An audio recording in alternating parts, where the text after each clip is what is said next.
আসসালামু আলাইকুম। ওয়ালাইকুম সালাম। বড় ভাই, আপনার সাথে একটা ভিডিও করছিলাম আমি। তো আমার আগে আপনি সেলিব্রিটি হয়েছেন। মানে আমি তো 2 বছর যাবত ভিডিও করতেছি, এখন পর্যন্ত আমি সেলিব্রিটি হতেই পারিনি, এত ভিউ আসেনি। কিন্তু আপনার সাথে যেদিন আমি ভিডিওটা করছিলাম সেদিন অনেকগুলো ভিউ আসছে।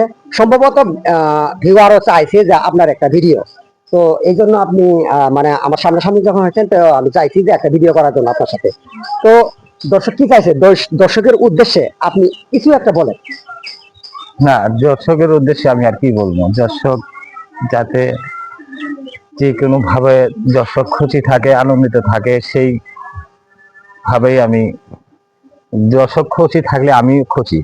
তার মানে আপনি বুঝাইতে চাইছেন যে গ্রামের মধ্যে আমরা যারা আছি, মানে আমি তো বিনোদন জানাচ্ছি, মানে আমি তো ভিডিও করি, তো আমার পাশে থাকবেন এটাই। হ্যাঁ, যে আমার ইনশাল্লাহ। যদি কোনো প্রয়োজন পড়ে আপনাদেরকে ভিডিও করার জন্য বা কোনো বিনোদন দেওয়ার জন্য, আমি আপনাদের কাছে শরণাপন্ন হব, আপনারা আমাকে বিনোদন দেবেন, এটাই নাকি? হ্যাঁ, এইটাই। তো দর্শক, আপনারা শুনলেন তো, আমার পাশে অবশ্যই থাকবেন। বড় ভাই বলছে যে আমার হ্যাঁ, যে কোনো বিনোদন যদি লাগে তাদের কাছে আমি উপস্থিত হব আপনাদেরকে বিনোদন দেওয়ার জন্য। সে আমাকে বলছে যে আমরা পাশে থাকবো, আমার পাশে থাকবে উনা হ্যাঁ, বলছে। পাশে থাকবো, সার্বিক সহযোগিতা যা করার দরকার আমরা করব। তো ধন্যবাদ সবাইকে, পাশে থাকবেন অবশ্যই। অবশ্যই।